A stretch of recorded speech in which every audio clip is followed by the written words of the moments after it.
It's practice time here at the Circuit de Barcelona, Catalunya, as we head out for the Spanish Grand Prix. Soon enough, the teams will be heading onto the track for what will no doubt be a really interesting day of practice. An opportunity here then for the drivers to learn the track and learn the car, and of course work out all the little kinks that show up when the teams put these cars together at the circuit. Anthony Davidson, this is all very familiar to you, of course, so why don't you give us an idea as to what the drivers will be getting up to in these sessions? I'd say the first responsibility for drivers during pre-practice is in gathering data for correlation purposes, which allows the engineers to match real-life data against the simulation. Secondly, the driver then needs to dial themselves into a circuit that they may not have driven around for a full year, which is a fact that's often overlooked. And then you finally focus on the details of car setup and the tyre wear. It's critical to have a good relationship with your engineer here so they can make the right adjustments at the right time to the car that ultimately bring out the performance you're looking for. I've had a chat with Carl about the new parts and we're happy that they've been integrated into the car okay. With any luck, you'll be able to feel the improvement, so give them a try. What's going on, guys? Welcome back to Career Mode, here today for the Spanish Grand Prix. Coming into this, expectations, obviously another top 10 if we can manage that. This is a track that realistically probably won't suit the Racing Point as much as most other tracks, say like I don't know, maybe Monza or Spa, where there's a lot of straights and whatnot, so obviously the power unit will come into it. Obviously we do have the best power unit in the field, but Friday practice we got through all of that fairly swimmingly. We had a bit of a moment there in race strategy with, I think that was George Russell, yes it is, and I just thought I'd include this. I don't know what he was doing, whether we actually like come across his nose or something, I don't know what happened there, but yeah, I thought that was really ordinary, but come across the line, race strategy, all done and dusted, we got the purple score. And yeah, it was pretty easy to pass all the practice programs. Had a few moments, not gonna lie. There's one where we completely bottled, I think that might have even just been a cool down lap and I just completely forgot the brake. I don't know, I can't remember, but yeah, that was really odd. And there's another moment, but we didn't have too many of them. I think we only had 3 or 4 excursions, I suppose, if that's what you even want to call them. But as I said, we got through Friday practice pretty easily. Purple score in every single program, so we'll have a reasonable haul of resource points. So pretty good start of the weekend. The car's feeling pretty good actually, not going to lie. Quicker than our teammate Sergio Perez, but obviously he is on the medium tyres, ourselves being on the softs. So Perez obviously still with a bit more left to give, so it'd be interesting to see where we end up. But that was practice, as I said, all good, but a few moments, we lost the wheel once obviously, but a quick flashback after that and we were all good. So yeah, all in all, pretty good Friday, 623 resource points in total, so can't complain about that. Pretty good start to the weekend, so hopefully we can carry some momentum through into qualifying, and we will hope for a good one. Q3 obviously is the main aim once again, but we do have heavy rain for the race. It's set to dry out for maybe the last 10 odd laps, so let's go and see what we can do. Hopefully Q3 awaits. Qualifying's about to kick off any moment here at the Circuit Barcelona, Catalunya. No doubt that today will be full of action on the track.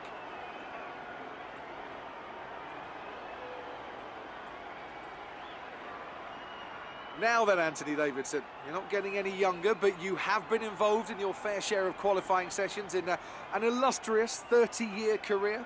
How do you deal with the pressure when you have that one chance to deliver a perfect lap?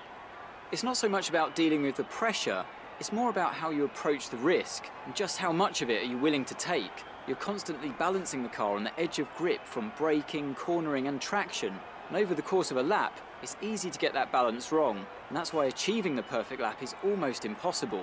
As you say, I've been doing this 30 years now, and it never gets any easier. Alright, welcome to qualifying for the Spanish Grand Prix. I was confident I could get out of Q1 fairly easily, so we left it right till the end of the session. Currently in P13, so I wanted to try and improve a little bit. I wasn't actually confident that we were going to stay P13, but come across the line, we're going to improve, and I think that puts us in P10, and it does. So we've advanced through to Q2, not going to say real comfortably. Perez up in P7 in best of the rest territory, so a little bit of work to do to catch our teammate Robert Kubica and George Russell, 19th and 20th, so not a real big surprise. That Williams is just a terrible car at the start of career mode, but who knows, they could come up and in Season 3 or Season 4 they could be a front-running team. We could jump ship and drive for them, who knows, but that's a long way away yet. We got to focus on the here and the now. In the second portion of qualifying now, decided to wait basically till the end of the session again to go out. I feel like this has been a pretty decent lap, a little bit wide through the final corner, up to the line, and it's only P11.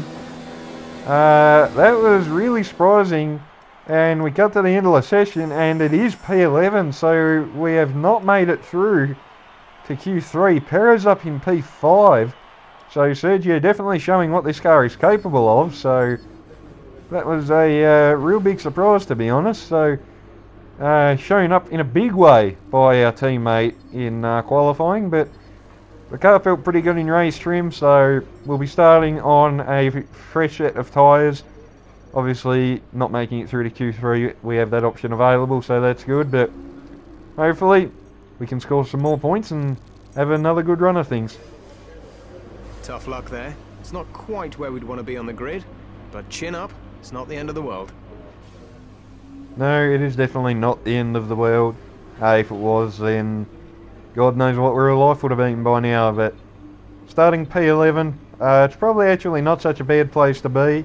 R&D, we got 2 upgrades on the way, one for the engine, one for chassis, a weight reduction upgrade, so hopefully that'll make everything a bit nicer, but without further ado, let's go to the race and see what we can do.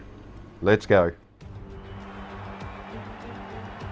What does the Spanish Grand Prix have in store for us today, I wonder? I hope we see some tight wheel-to-wheel action down the main straight, circa Mansell and Senna way back in '91, or maybe we'll have a more strategic race here on a track where overtaking can be difficult. It's 730 metres from pole position down to a slippery turn 1 here, the first of 16 corners around this 2.89 mile racetrack. The long, wide turn 3 and the uphill right-hander of turn 9 can both be taken full throttle in the right conditions, but I doubt very much we'll be seeing any of that today. Alongside me to discuss all the action today is Anthony Davidson. Thanks for joining us, Ant, and tell me, you were down in the pit lane earlier. How do you think the track conditions are today? Well, it's looking a bit cold out there, if I'm honest. These tyres have quite a narrow operating window in terms of the temperatures they need to extract the best grip. So with a cold track surface, it's going to be harder to keep those temperatures up, which will lead to lower grip and maybe more mistakes. Before we begin, let's take a quick look at the grid lineup for today's race. Lewis Hamilton lines up on pole position, and it's Valtteri Bottas that completes the front row. Looking down the rest of the grid, we have Verstappen, Gasly, Sebastian Vettel, and Leclerc, Butler, Weber, Perez, and Kevin Magnussen, Lee, Grosjean, Kimi Raikkonen, and Ricciardo, Giovinazzi, Fiat, Alexander Albon, and George Russell. Kubica and Lando Norris starts from the back of the grid, and with preparation almost complete, let's head down to the track. Okay, be wary of the cars ahead braking suddenly into one. We could ruin our race if we hit them. Good luck. Alright, thank you very much, boss. We will try not to rear end anyone, no promises, but welcome guys to the grid of the Spanish Grand Prix, round number 5 here in Season 1. I was a bit 50-50 coming into this, not going to lie. We have gone for a little bit of a compromise setup, so that might have hurt us in qualifying as well. We are still running with all our engine components that we started the season with, so our engine is actually quite worn, so it's probably numerous things that we could have changed and done differently, and we probably would have gotten through. to Q3, we probably would have beaten Perez, but that's all in the past, that's done, so all we can do is try and make the best of what we got. P11. I actually had a brain fade there when I said we get to start on free range of tyres. Obviously it's a bloody wet race, so we all do, but there you go, that's how clever you can be sometimes. Come back around, reform on the grid now. I had a real close moment with Magnussen there actually as we were coming through sector 3. We nearly rear-ended the Haas driver. I wasn't paying that much attention and nearly bit us in the arse, so that was yeah, that was quite clever. But reforming back on the grid now, just waiting for the last couple of cars to form up in their grid positions. George Russell, Robert Kubica will round out the field. So here we go, awaiting 5 red lights for the Spanish Grand Prix from P11. Let's make something of this. Away we go. Looks like a pretty decent start. I think we're just going to get ahead of Roman Grosjean. The top 10 all with pretty good starts. We're going to try and cover off Grosjean. He's still there. We have to leave him a little bit of room down into turn 1. Try to go around the outside of Magnussen. Perez trying to go around the outside of the Renault. Spray everywhere. I can't see a damn thing. I think there's still a Haas up here inside. We were 3 wide there through turn 2, I think. Around this long sweeping right-hander. And we're just going to clear Magnussen. We were off the track a little bit to do it, but we do get the move done and we're up into P10. So, 1 spot gained already. Perez is the next car ahead of us. So hopefully we might be able to jump our teammate right up behind the rear wing of our fellow Racing Point teammate. And this is the first race I think I've done in the rain in this car, so be interesting just to see the performance of this car compared to everyone else. Running 108 ultimate AI difficulty, not quite the 110, so we might turn it up to that later in the season, but we'll stick with 108 for now. On the back straight, following Perez, we're going to go for a big dive, a big boy dive at the end of the back straight, up the inside, and we just clear him, and that's up into P9.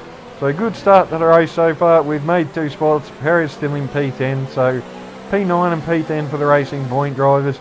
Pretty good start to the race. Next up, I think, is our old F2 teammate Lucas Weber. So hopefully we can get right up to the rear wing of the Renault and maybe try and get past. Hamilton sets the fastest lap of the race. Not a real big surprise. I mean, it's a Mercedes, what do you expect? But anyway, the engine, I'm not going to lie, was affecting us a little bit. On to lap 4 now, right up behind the Renault. Outbrake ourselves a little bit. We nearly run into him. That is not what you want to be doing at this early point of the race. You don't want to be getting damaged when you're not going to be pitting for about another 10 laps. On to the end of lap number 5, and we are right under the rear wing of the Renault. Devon Butler right there ahead as well, so 3 old rivals from F2 battling for P7. Good run on Weber along the front straight, side by side with our old teammate. And who is going to get the better? Down into turn 1. Weber got the better of us in F2, but we return the favour in F1, and that is up to P8. That was a bit of a weird analogy, I suppose, but what the hey, we will stick with it. Jump back and have a quick replay. Side by side, down into turn 1. We put the squeeze on him a little bit, not going to lie. I really didn't want to leave him room and let him have the inside, and I don't know, somehow maybe drive around there outside like Fernando Alonso did in 2013, I think it was. But anyway, on to lap 10, right up behind our old F2 rival Devon Butler in the McLaren. This is a battle for P7. Good run out of the final corner. Ridgefield mixture overtake on the ERS to the inside, and we should get the move done. That was pretty straightforward. Even with a worn engine, we can still outdrag the McLaren Renault, so there you go. But outbraked ourselves a little bit into turn 1, running a little bit wide, so we're a bit compromised coming up through here. But Butler is, we've just dropped him a little bit, and we should be safe. So that's P7. So best of the rest for now. We're going to come in now on lap 11. Strategy is a 2-stop, pitting on lap 11, then probably on lap 22, and then go to the end. 11 lap stints all the way. Seems pretty straightforward. So we'll try and keep it on track, make the most of it. Excuse me. Into the pits now. Let's hope. Good stop from the boys. 2.4 seconds, and we weren't being held. I don't know what happened there. I thought I put it in gear, but maybe I didn't. That was really weird, but we're still ahead of Devon Butler. He is right on our gearbox, mind you now. We had managed to pull away a little bit. There goes George Russell in the Williams, so that just shows how bad that Williams is. A Racing Point has got a pit stops lead over that Williams in about 10 laps basically, so that Williams has a lot of work to be done. But on to the back straight on lap 12. We're going to send it up the inside of George Russell. We've completely stuffed that up. Braked way too late. We're completely off the road. Russell goes back through. We still maintain P14. But man, oh man, that was an almighty off at the end of the back straight. Just completely misjudged our braking in the spray. And yeah, that was a mistake that I don't make all too often. So yeah, that was quite weird. But Russell pulls into the pits. I think Perez is actually in the pits as well. It's going to be interesting to see where we come out compared to our teammate with that mistake. And there he is. We are just going to jump him, but he is a lot closer to us than what he was. So we might have got lucky there, not going to lie, guys, because if we had have dropped probably another second, I reckon that would have been side by side into turn 1, and then things really would have been interesting. But so far so good. On the lap 13, Perez about a second back. We mount that curve. We've lost the back end. We're off the road. Now we're in the gravel. And this is really not what we need. Perez goes by. Weber goes by. Butler behind us. I think Devon actually has an issue. I'm not sure whether that's engine related or what it could be. But his pace has definitely dropped off a lot. So 20 laps to go. Now we do have a bit of work to do. Still sliding around a little bit. Probably gravel still on the tyres. Just trying to get them cleaned off. Onto lap 16 now, side by side with Lucas Faber. Round the outside in turn 1. Try giving him the squeeze a little bit. I think there may have been a little bit of contact though. I'm not 100% sure. But we do get the move done. That's back up into P8. And now I guess the main goal is just to try and hunt down Sergio. Onto lap 21. We haven't quite been able to do so. The track has actually dried out earlier than what I expected. It wasn't supposed to dry out, I thought, realistically, till maybe 5 laps to go. But it's dried out now, so we're going to come in for a set of medium tyres, actually, I believe. Yes, we are. So, we're the first person in the field to change over to the dries. 2.6 second stop from the boys, so pretty good. Coming out. And as you can see, struggling just to get on the power. And Alex Albon is going to get past us as we come out. Yes, he is. The track is still just a little bit damp, not going to lie. The reason I actually come in this lap was... There was a voice crack there, wow. But Butler up here inside at the end of Sector 1. The Inters were still quicker partly on this lap. But as you see, come on to the back straight. DRS is now enabled. And basically whenever you get that message, that is the cue to come in. Get off the wet tyres or intermediates or whatever you might be on and come in for dries. So 10 laps to go. We've got our teammates Sergio Perez and Lucas Weber right in front of us. It's not our teammate, that's Alex Albon, I beg your pardon. I don't know what that was, but we're going to try and look to the inside of the Renault. Are we? Yes, we are really close to the back of the Toro Rosso as well. Nearly run into Albon, but we get real good drive. And I actually let off the gas there a bit cheekily because I wanted DRS on this straight. I didn't want Weber to get a run on me, and he actually still got held up. So it looks like it's going to be a battle between the old F2 teammates. Perez has checked out up the road a little bit, but lap 26, Weber gets back past on the run into turn 1. So we'll try and fight back if we can. On to lap 27, we've managed to stay with him fairly well. On the front straight now, on the lap 28, the engine is getting pretty worn at this point. It's overheating a little bit too, but we're getting the move done to the inside. Make sure we hit it top for turn 1, and we do, and that is back up into P8. Perez, he's just gone. He's completely checked out. On to lap 29, Weber back up here inside again. We just cannot get rid of our old F2 teammate. Side by side into turn 2, but he backs out. And we keep hold of the position for now. There's 3.5 laps to go, so hopefully we can stay in front on to lap 30, onto the back straight. Bit of a moment, actually that's a big moment. Lock up on the left front. Completely miss the apex. Weber was up our inside. Thankfully, I don't think he had the nose in there quite far enough, but we've run wide now through this long sweeping right-hander. Lucas is still there up our inside, side by side through here. What's going to happen as we come through here? Wheel banging between the old teammates. And we come out and Weber is just going to get past, but we will have DRS. Richfield mixture overtake on the front straight, and we should get the move done back up into P8. But all this battling, believe it or not, has allowed the McLaren to come into it. And we've got Weber, I think that was, looking around our outside. Couldn't get the move done, thankfully, on the lap 32. Looking back up our inside, again goes Lucas Weber. Lando Norris is the McLaren behind us. Now we're going side by side again. How many times can this happen between the old teammates? But about 1.5 laps to go. I want to beat Lucas, not going to lie, just for a bit of personal bragging rights. Onto the front straight on the final lap of the race. There as we fly past the Renault with this Mercedes power unit. And hopefully that should be it. Little lock up into turn 1, but we clip the apex and that is the move done. All we got to do now is get back around and try and keep the Renault behind us. He seems very strong through here, not going to lie, but we were able to hold him off. Coming around now to the final couple of corners, Lewis Hamilton wins the Spanish Grand Prix, so another win for the British driver, so he will be ecstatic about that. But we come across the line, P8, pretty good result, but we're definitely being shown up by Sergio today. Alright, race over. Take care of the car on the way in.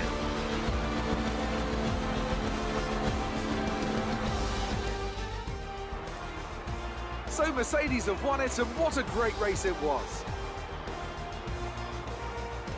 Tell me, Ant, how did they manage to achieve this win? I think a large part of the result comes down to temperament. They were able to keep their heads when everyone around them was losing theirs, and that's allowed them to get the best out of the car, to maximise the strategy, and to stay out of trouble. Mercedes are on top form once again after an excellent race weekend. It's great to see them up on that podium once again.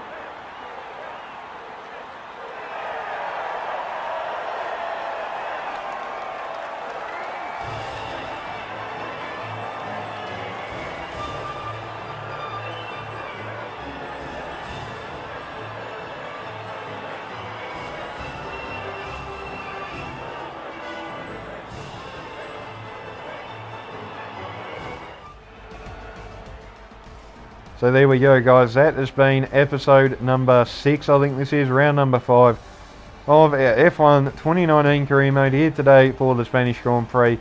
P8, Sergio Perez actually ends up in P6. He actually jumped Pierre Gasly as well. So Perez definitely showing what was possible. But P6 and P8, solid haul of points for the team.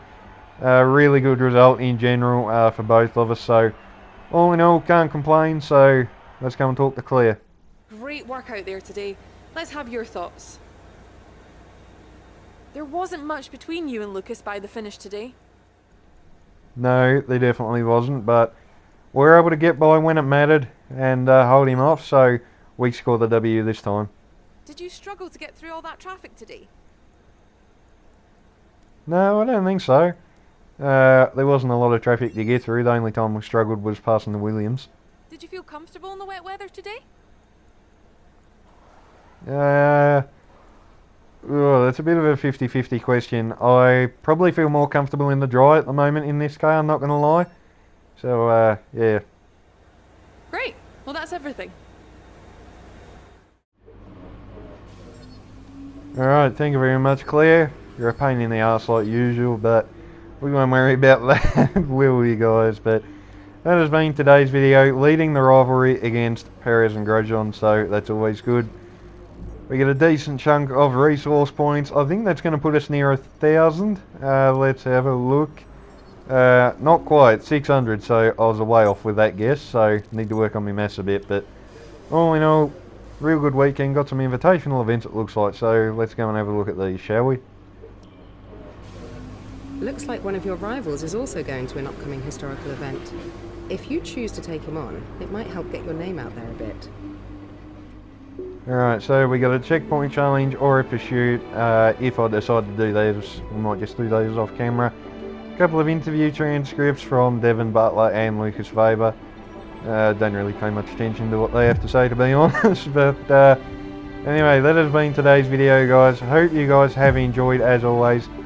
Durability, what are we going to do? What are we going to do? We're going to purchase another ICE upgrade, because that is wearing way too quickly for my liking, so hopefully we can do something about that. We're going to swap in all new power unit components as well for the next episode, which should be the Monaco Grand Prix, if I'm not mistaken, so hopefully we can have a good run of things there. But thank you guys for tuning in, as always. Hope you guys have enjoyed. If you did, remember, leave a like, subscribe, stay tuned for plenty more. And until the next video, I'll catch you guys next time.